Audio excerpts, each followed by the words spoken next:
Welcome friends. पिछली video में हम लोगों ने अक्षीय स्थिति के बारे में पढ़ा था, यानी कि एक्सियल पोजीशन के बारे में। इस वीडियो में हम लोग निरक्षीय स्थिति यानी इक्वाटोरियल पोजीशन के बारे में पढ़ेंगे और बल युग्म के बारे में जानेंगे। तो वेलकम फ्रेंड्स, अध्याय 1 वैद्युत आवेश एवं क्षेत्र part 4 electric charges and field. तो निरक्षीय स्थिति में विद्युत क्षेत्र का परिमाण, यह आज का हमारा टॉपिक है। तो निरक्षीय स्थिति में किसी भी पॉइंट को हम लोग कब कहते हैं? जब कोई बिंदु वैद्युत द्विध्रुव के केंद्र के लंबवत तल में स्थित होती है, तब उस बिंदु को निरक्षीय स्थिति में कहा जाता है। मतलब हमारा वैद्युत द्विध्रुव क्या है? वैद्युत द्विध्रुव ए से बी तक, यही एक वैद्युत द्विध्रुव है। तो वैद्युत द्विध्रुव के केंद्र के लंबवत, यानी केंद्र यहाँ पे ओ दिखाई दे रहा है, उसके लंबवत यदि कोई बिंदु स्थित हो, यानी कि यहाँ पे P दिखाई दे रहा है, तो इस बिंदु P को हम लोग निरक्षीय स्थिति में कहेंगे। तो इसके लिए डेरिवेशन या व्यंजक स्टार्ट करते हैं आज। यहां पे दिया हुआ है कि मान लो ए बी एक वैद्युत द्विध्रुव है, ए पर प्लस क्यू तथा बी पर माइनस क्यू आवेश है। जैसा कि यहाँ पे दिखाई दे रहा है कि ए और बी क्या है? वैद्युत द्विध्रुव है। ए पर प्लस क्यू आवेश तथा बी पर माइनस क्यू आवेश स्थित है। द्विध्रुव का केंद्र ओ, द्विध्रुव का केंद्र ओ, प्रभावी लंबाई 2a है और इसकी प्रभावी लंबाई क्या है? 2a। दोनों द्विध्रुवों के बीच की दूरी कितनी होती है? 2a होती है। केंद्र O से r दूरी पर बिंदु P पर विद्युत क्षेत्र का परिमाण ज्ञात करना है। केंद्र O से r दूरी पर स्थित बिंदु P पर विद्युत क्षेत्र का परिमाण हम लोगों को क्या करना है? ज्ञात करना है। तब बिंदु A पर स्थित प्लस Q आवेश के कारण बिंदु P पर विद्युत क्षेत्र, बिंदु A पर स्थित प्लस Q आवेश के कारण बिंदु P पर विद्युत क्षेत्र का परिमाण कितना होता है?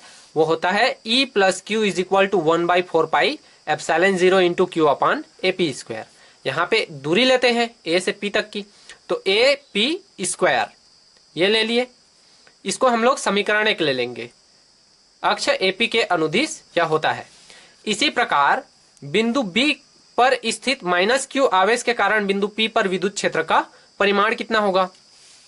तो बिंदु P पर जो माइनस Q आवेश स्थित है उसके कारण बिंदु P पर कितना विद्युत क्षेत्र का परिमाण होता है? वो होता है E minus Q is equal to 1/4 pi epsilon 0 into Q upon BP square. इसको हम लोग समीकरण 2 लेंगे। यह BP अक्ष के अनुदिश है। चूंकि बिंदु P बिंदु A तथा बिंदु B से समान दूरी पर स्थित है, अतः AP बराबर BP। आप यहाँ पे चित्र में देख पा रहे होंगे कि बिंदु A से P की दूरी और बिंदु B से बिंदु P के बीच की दूरी दोनों क्या है? एक बराबर है। अतः हम लोग AP बराबर BP ले सकते हैं। तो उसी को यहाँ पे दिया हुआ है। इस प्रकार बिंदु P पर परिणामी परिमाण कितना होगा? बिंदु P पर परिणामी परिमाण E is equal to E plus Q cos theta plus E minus Q cos theta. अब यहाँ पे दोनों का मान रख देंगे हम लोग, समीकरण 1 और समीकरण 2 से मान रख देंगे। तो समीकरण 1 और 2 से मान रखने पर क्या हो जाएगा? E is equal to 2E plus Q cos theta. क्योंकि यहाँ पे यदि हम लोग AP बराबर BP लेंगे तो यहाँ पे भी AP स्क्वायर आ जाएगा और इस कंडीशन में E plus Q is equal to E minus Q भी हो जाएगा। तो E plus Q is equal to E minus Q यदि होगा तो दोनों यदि प्लस हो जाए, E प्लस क्यू और ये भी E प्लस क्यू, तो कितना हो जाएगा? E is equal to 2E plus Q cos theta हो जाएगा। तो वही चीज यहाँ पे दिया हुआ है, E is equal to 2E plus Q cos theta. अब समीकरण 1 से हम लोग क्या करेंगे? E प्लस क्यू का मान रख देंगे। E प्लस क्यू का मान रखने पर 2 into 1/4 pi epsilon 0, E plus Q का मान रख रहे हैं, इंटू क्यू अपान AP square into cos theta. अब यहाँ पे AP बराबर क्या? इसी AP के मान को अब हम लोग को क्या करना है? ज्ञात करना है। तो त्रिभुज AOP में हम लोगों को लेना है। त्रिभुज कहाँ? AOP में। देखिए ये त्रिभुज AO और वो P है। तो आप लोग को पाइथागोरस प्रमेय के बारे में तो मालूम ही होगा। क्या होता है पाइथागोरस प्रमेय? कर्ण का स्क्वायर इज इक्वल टू लंब का स्क्वायर प्लस आधार का स्क्वायर। तो हम लोग को कर्ण का स्क्वायर लेना है। AP का स्क्वायर इज इक्वल टू लंब का स्क्वायर यानी कि OP का स्क्वायर यानी R का स्क्वायर और प्लस कर्ण का स्क्वायर यानी OA का स्क्वायर यानी A का स्क्वायर। तो उसी चीज को यहाँ पे दिया हुआ है। AP square is equal to OP square plus OA square is equal to AP square plus AP square is equal to R square plus A square. अब जैसे इसका स्क्वायर इस साइड शिफ्ट होगा तो अंडर रूट में change हो जाएगा। तो अब इसके बाद हम लोगों ने तो AP का मान ज्ञात कर लिया और AP स्क्वायर का भी मान ज्ञात कर लिया। इसी AP स्क्वायर के मान को R square plus A square के मान को हम लोग को यहाँ पे रखना होगा आगे चल के। और कॉस थीटा का मान भी अब हम लोगों को क्या करना है, ज्ञात करना है। तो कॉस थीटा का मान ज्ञात करने के लिए क्या करेंगे, पुनः लेंगे त्रिभुज OA AOP में। तो AOP में cos theta is equal to क्या होता है, cos theta is equal to होता है आधार बटे कर्ण। तो यहाँ पे आधार का वैल्यू क्या है, OA है। यहाँ पे आधार का वैल्यू OA है और कर्ण का वैल्यू AP है। तो यहाँ पे ले लेंगे cos theta is equal to OA upon AP, यानी आधार बटे कर्ण। या cos theta is equal to OA का वैल्यू कितना है, OA का वैल्यू यहाँ पे A है तथा AP का वैल्यू कितना है, AP का हम लोगों ने अभी निकाला R square plus A square. तो उसको हम लोग यहाँ पे मान रख देंगे। तो cos theta is equal to कितना आ जाएगा, A upon under root R square plus A square. अब आगे देखते हैं।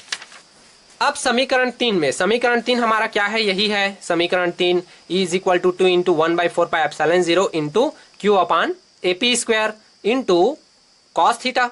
तो इसी में हम लोगों को किसका मान रखना है, AP स्क्वायर तथा कॉस थीटा का मान रखना है। तो AP स्क्वायर बराबर हम लोग निकाले थे R square plus A square तथा कॉस थीटा का मान निकाले थे A upon under root R square plus A square.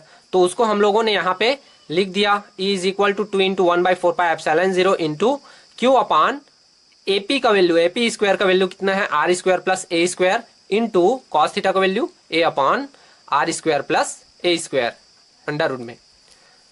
अब इसको हम लोग कैसे लिख सकते हैं, E is equal to 1/4 pi epsilon 0 into 2QA। यहाँ पे 2 into Q into A is equal to 2QA upon R square plus A square का 3/2। अब ये कैसे आया, R square plus A square is equal to 3/2। तो हम लोग क्या इसको ऐसे नहीं लिख सकते, हम लोग R square plus A square is equal to under root R square plus A square into under root R square plus A square लिख सकते हैं। इन दोनों का इंटू होगा तो इतना आएगा। अब उसमें क्या हुआ है, एक और R square plus A square जो कॉस थीटा वाला है वो भी इंटू हो जाएगा। तो कितना होगा, इन दोनों को अब यहाँ पे एक और इंटू कर देते हैं, under root R square plus A square. तो 3 ठो यहाँ पे हो गया ना। जैसे एक अंडर रूट रहता है, एक अंडर रूट रहता है R square plus A square. तो हम लोग इसको कैसे लिखते हैं, इसको लिखते हैं R square plus A square का 1/2 लिखते हैं। तो यहाँ पे यदि 3 R square plus A square का अंडर रूट हो जाएगा तो हम लोग उसको क्या लिखेंगे, उसको लिखेंगे हम लोग R square plus A square का 3 इंटू 1/2।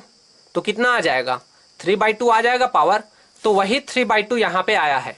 तो हम लोग को इन तीनों को मल्टीप्लाई करने पर कितना आया, R square plus A square का अंडर रूट 3/2 होल स्क्वायर उसका आ गया है। तो आगे हम लोग उसको कैसे लिख सकते हैं, E is equal to 1/4 pi epsilon 0 into P upon R square plus A square का 3/2। अब ये P कहां से आया, हम लोग को पता है कि वैद्युत द्विध्रुव आघूर्ण जो हम लोग निकाले थे P is equal electric dipole, P is equal to कितना होता है, 2QA होता है। तो उसी 2QA के वैल्यू को जो कि P होता है उसे हम लोगों ने यहाँ पे रख दिया।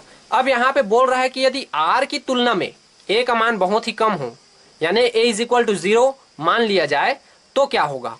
तो हम वहां पे क्या करेंगे, A के जगह में 0 रख दिए, 0 का स्क्वायर 0 ही होता है। पहले भी हम लोगों ने अक्षीय स्थिति में ऐसी देखा था। तो R स्क्वायर का हम लोग यदि 3/2 से मल्टीप्लाई करेंगे तो क्या होगा, R स्क्वायर का 3/2 से तो 2 और ये 2 कैंसिल हो जाएगा। तो R का पावर कितना बच जाएगा, 3 बच जाएगा।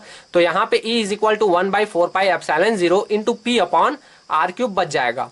और अक्षीय स्थिति में कितना बचता था, ये तो निरक्षीय स्थिति में हम लोगों ने निकाला, इसको समीकरण 4 ले लिए। अब उसमें कितना निकला था, उसमें निकला था E is equal to 1/4 pi epsilon 0 into 2P upon R³ निकला था। तो ये दोनों में अंतर है, इसमें P रहेगा और इसमें ओनली 2P रहेगा। तो ये अक्षीय में 2P और निरक्षीय में P रहेगा। इस प्रकार से हम लोगों ने निरक्षीय स्थिति में वैद्युत क्षेत्र के परिमाण को ज्ञात करने के लिए व्यंजक की व्युत्पत्ति की। अब आगे हमारा जो पॉइंट है, एक समान विद्युत क्षेत्र में रखे वैद्युत द्विध्रुव पर बल युग्म, उसे हम लोग पढ़ेंगे। तो couple on an electric dipole in uniform electric field.